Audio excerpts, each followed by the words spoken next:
you. All right, we got all three of us here for a short amount of time. Yeah. You're doing a TikTok version of fatherhood today. That's right. That's the new attention span. 15-second podcast. Yo, you know what happened for the first time last night?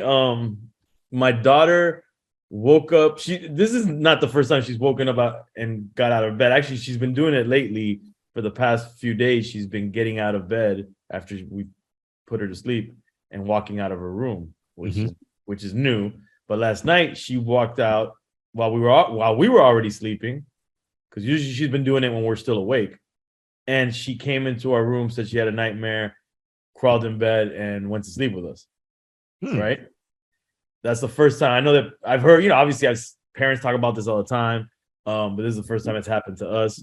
I thought it was like, because our son wakes up pretty early. It's still dark, and we're used to it being dark, but being closer to like after 4 or 5 a.m. Right. Turns out when we woke up, she actually got into bed like at 12:30 a.m. with us. Snap. So she slept the whole night with us.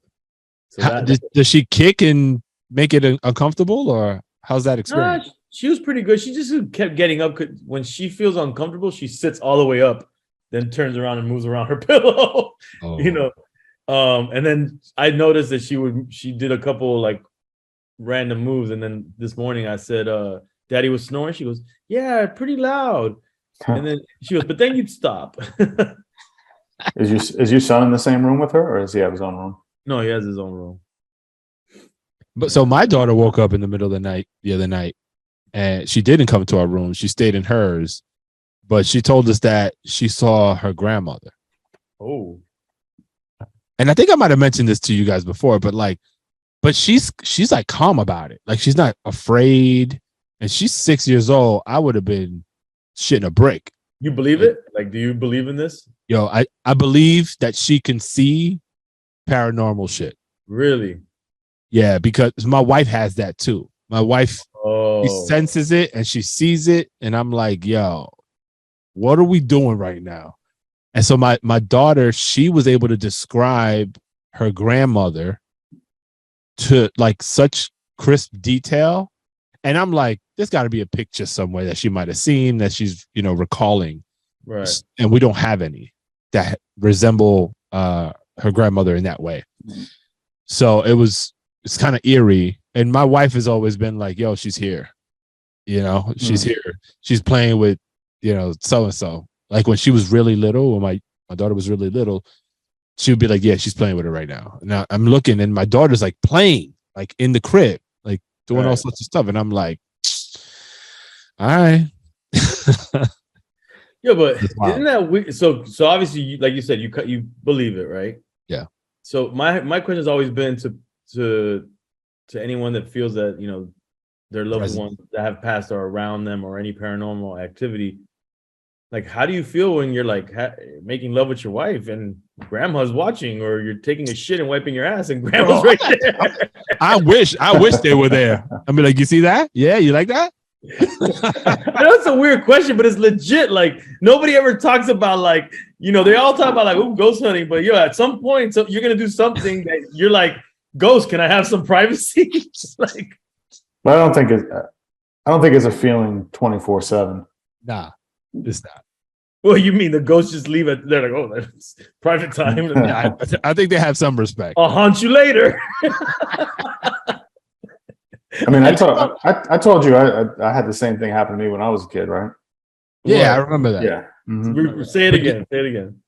Yeah, I was when I was a young kid. I was at my grandfather's house, and at night, and I was watching TV with my mom, and then I looked at a window and I saw a woman looking at me in the window. And my mom couldn't see it, and I just kept saying, "Who's the lady looking at me at the window?" And then same thing with your daughter. I described this lady, and then my mom was kind of freaked out because that's what my grandmother looked like, and she had died around the same time I was born, and I'd never seen a picture of her or anything. So, but I wasn't freaked out. Yeah. How about, but like, you've never you being Cuban, you haven't been around any of that kind of stuff? Of course, I have, and I kind of believe it, but it's just like, I have dual ideas of it, like I'll hear weird shit or weird shit will happen, and I'm just like, whatever, bro. Like when my grandfather, I think I've mentioned this, my grandfather, who I was really close with on my dad's side, he passed away, and I was like, if anybody's gonna come and holler at me, it's gonna be him.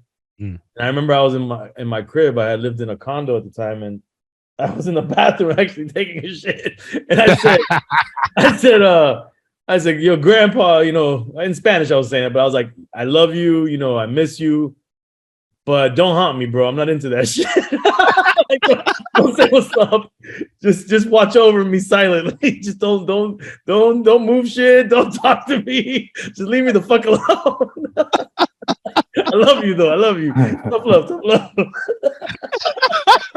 Wait, so you were sensing something? I think I sensed something. I really do. I really think I sensed something.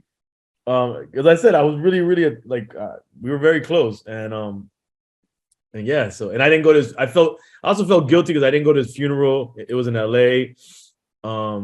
He died. It was kind of like he got diagnosed with a colon cancer, and he died pretty quickly after the diagnosis. That I remember. And I was like, man, I wanted to go, but then I was a teenager and I was in my teenage dumb shit too. And I was like, like I hadn't really been to a funeral yet. And I was like, I don't want to go to this. Yeah.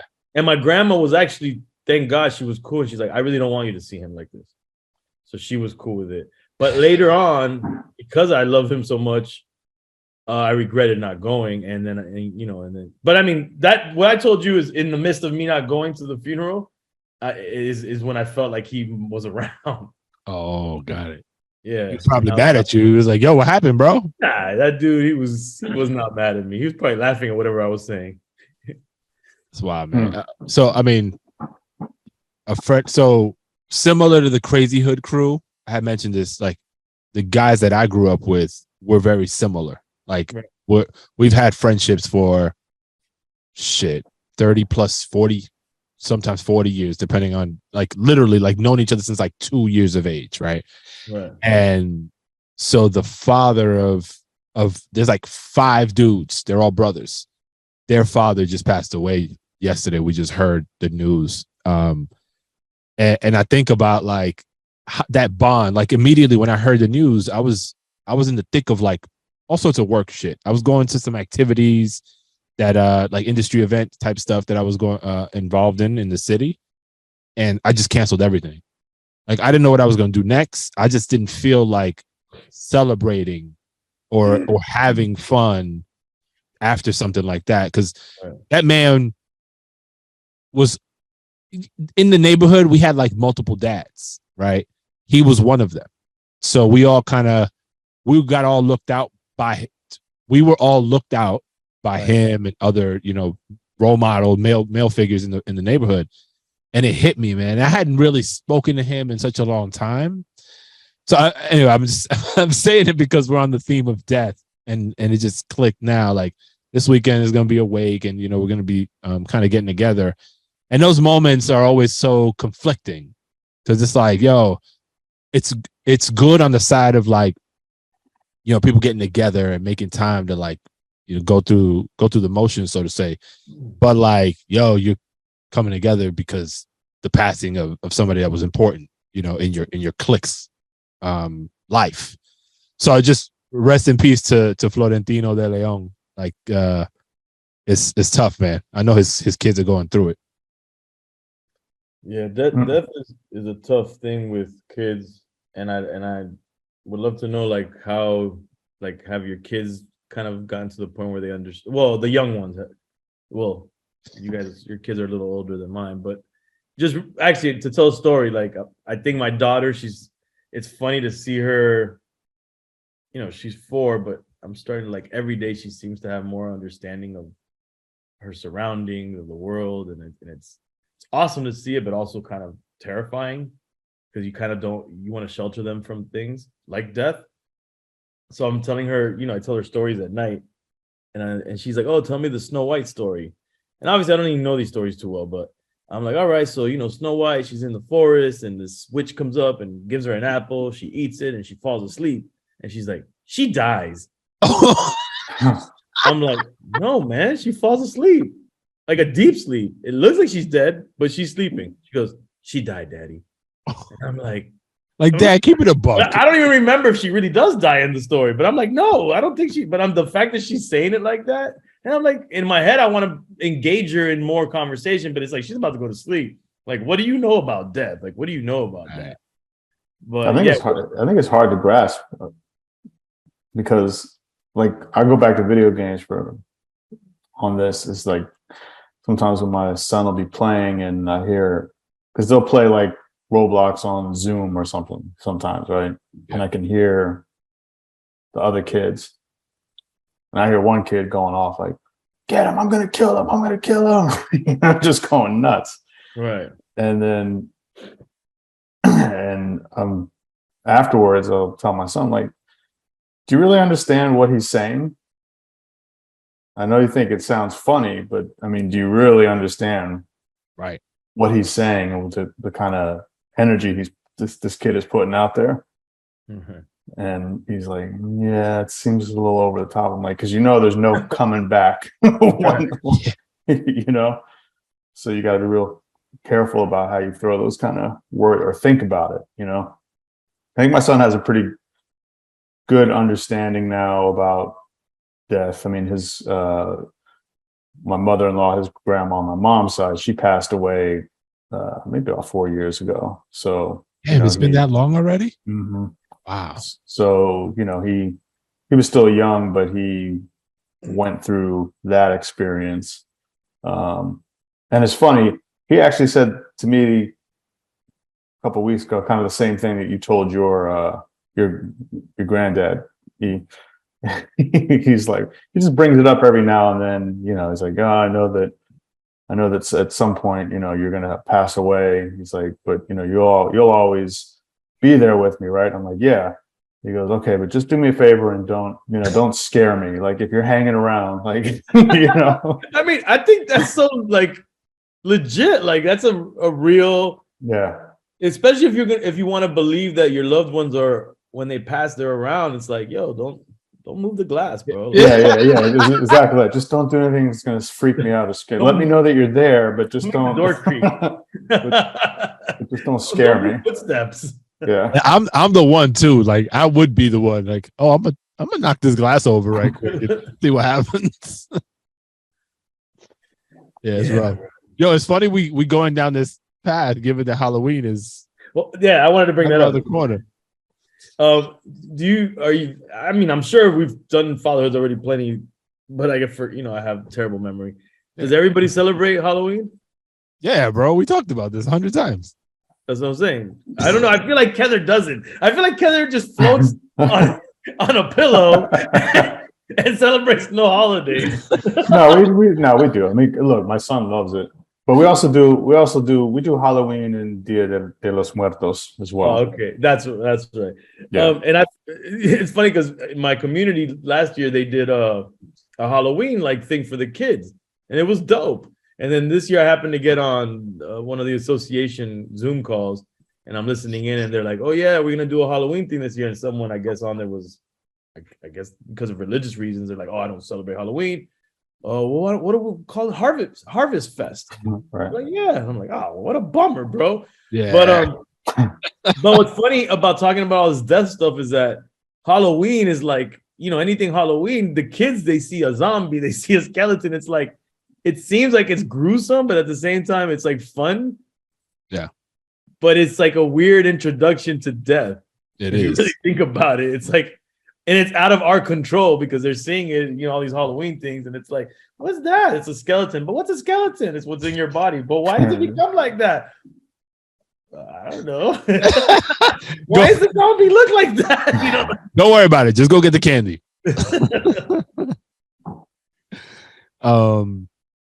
I hate to be the one, but I gotta run. Oh, that's bars, kid. Oh, album coming out soon. Yo, you guys. We just doing a TikTok version today, Kay? What you want to do, man? TikTok it or whatever you want. We can chat it up for a little bit longer. Keep going. I'll I'll holla at y'all. All right, peace. What you gonna get? Your Halloween costume? You know it. Oh man, That was so quick. what's your son dressing up as for Halloween? He's going. He's doing 2 costumes this time. We're gonna Same. do we're gonna Three, do actually, Thor, mine. Thor for one, and then what were they called? Like remember in the Karate Kid movie where the Cobra Kai students all had the skeletons on? Yeah, Then he's gonna do that as well. the bodysuit. Yeah. It's funny. I'm actually wearing one of those. Are you? So that's it. So do you wear costumes for your kid, like just to? I don't get fully You, dressed bro? up, but I will put on like a mask, or I'll put something on, but Right. not like a full. I don't fully get.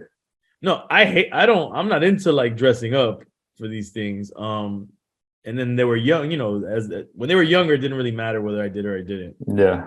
But now, like my girl, she's all like, "We gotta dress up, we gotta," and I'm like, "Oh my god!" And so one of them is the skeleton suit, and the other one is she got me a Star Wars Mandalorian costume, which is hilarious. It has the pads to make you look buff. Oh yeah. Oh, so you're putting the whole costume on? Yeah, I mean, Yeah. I don't know if I'm good. I'm like, where are we doing this? Like, where am I wearing all this stuff at? Like, we're gonna go to parties for the kids, and then the trick or treating, which I'm Right. like, people trick or treat still? Like, I don't know if I even feel comfortable trick or treating. Are you doing trick or treating? Yeah. We'll do it this year. You trust this new neighborhood? I don't even know if we'll do it in this neighborhood. Oh yeah, I don't know. I or the mean, mall? nah. I mean, there's other like families from school. They're like, oh, this such and such neighborhood is real great to do it. Why don't you guys come over here? And so maybe we'll do that. I don't know. And your kid's into Halloween? Like he likes it? Yeah, he likes it still. I mean, yeah, I liked it when I was a kid. But at some point, I love Halloween.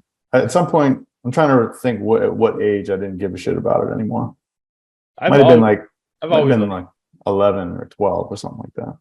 I didn't care ever about the costume side of it. I just like the whole aesthetic of it. Like I like even when I was like a single man living by myself, I would put like decorations up. Stuff out, yeah. I like the vibe. I don't know if it's morbid or what. You got decorations up? Oh yeah. We got like those blow up things in the front. Oh, okay. My daughter got really into Night Before Christmas. Which my girl, she doesn't like it. She's like, oh, it's creepy, but it's cool. Like I like it, and that's a good one because it kind of transitions you into Christmas. Yeah. So you can kind of like have that Halloween vibe going into the Christmas vibe. What age do you think you'd let your kids watch a horror movie? I mean, I don't really like horror movies myself, Yeah. so if they never want to, but I mean, I think I'd wait till they were like at least 12 or 13, and it depends on the horror movie that would be the first ones that they would watch. Yeah. You? Yeah, probably along those lines as well. For whatever reason, some of the kids at school keep talking about Chucky, and then and then some commercial came on the other day with a Chucky commercial. So he's he's intrigued and scared at the same time about what's Chucky all about. Like, well, they sell you're not gonna watch that anytime soon. In these Halloween stores, they got a life-size Chucky like in the box. Do they?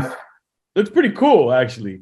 But my daughter, I try to show her clips of Gremlins, and she was like, And even some of these cartoons that are age appropriate seem a little creepy. Yeah.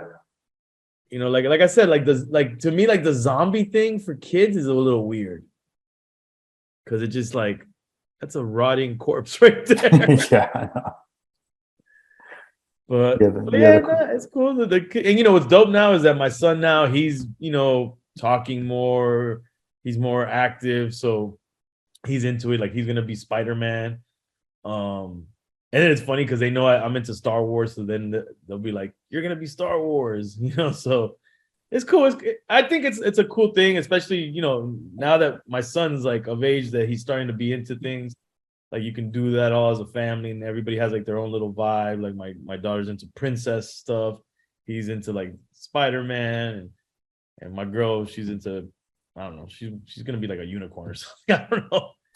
But it's cool. Like I like the idea of holidays and family like doing things together. That I do like. Yeah, I agree. My son has gone through another round of, remember a couple of years ago we talked about like he started doing like a tick, like a eye eye thing. That surfaced again past couple weeks. Yeah. Man, it makes me feel so bad when I see him do that. Because I know something in, like, he's stressed, something's going on, right? And I made the mistake of calling it out a couple times because it was just like, I was like, yo, man, you know, you gotta, I know you know how to control your body, so you need to, you know, just control it. And I know that probably stressed him even out. Can you really control it? Now I've left it alone, and now it's easing off. But yeah, it's frightening. It's scary, man, when you see your kids going through something, you can't really do anything about it. Yeah. And you know, you just kind of hope and pray they don't have to, like, that would suck, man, just for your kid to go through life just feeling anxiety and stress and not having that, and not knowing how to deal with it and just carrying that through life. Well, I think that's one of the most stressing thing about being a parent, because you know for a fact that if your child is going to live a long, good life, they're going to have to deal with a lot of crap in this world. Well, I don't mean like you're not going to get any, but I guess I'm talking more towards like debilitating styles of where, you know, it manifests in that kind of stuff where. Right. And then as a parent, you second guess yourself, like, okay, could it be dietary things that are attributing to some of this? If they got vaccinated, did I do the right do right by them by getting them vaccinated? Going to bed too late, is it not enough sleep? Am I fucking up that way? You know, that kind of thing. Cleaning products in the house, you know, chemicals, like, yeah, man, it's rough, bro. To be honest with you, because, you know, for anybody that really, really cares about their kid, and unfortunately there are parents that probably don't give a fuck about too many things, but for the most part, I would say, you know, if you're a parent, you care. If you start to think about all the things that can go wrong or all the things that could affect them, it's kind of like overwhelming.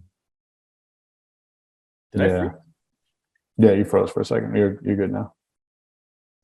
But all we could do, man, and I guess this is our message to all fathers and parents, is do the best job you can and love your kids as much as you know, just love them. Yeah. That's really what they need the most, is love and a safe environment. Yeah, if that's 100%. Like, you gotta just kind of being aware of what they might be feeling or going through, and try to provide that comfort so they can move on to the next chapter.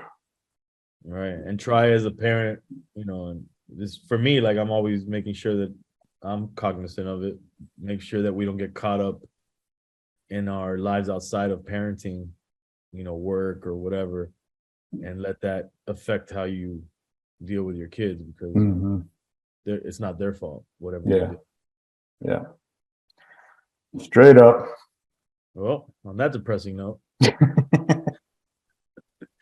Well, the good news is he's not doing much of it now, so I think whatever was stressing him the fuck but out. you never went to a doctor to medically figure it out, did you? No, I mean, we did. I mean, his pediatrician, we talked about it, and she was on the mindset of, you know, this kids do these things for numerous reasons. Sometimes it manifests from stress, sometimes it's sleep, sometimes it's a combination, sometimes they're just trying to figure out how their bodies work, and so they do things because it feels a certain way.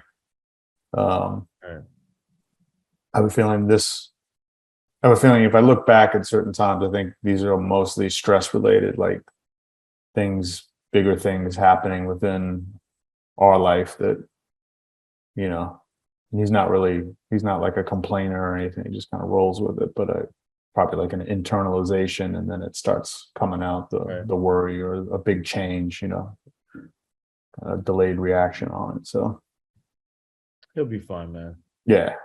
He's got you guys. Yep. All right, brother. I think All right, man. out. Take care of, well, not take care of the kids, but take care of the crib now. And get to work. Yep. All right, man. We'll talk later. All right, brother. Peace. Later.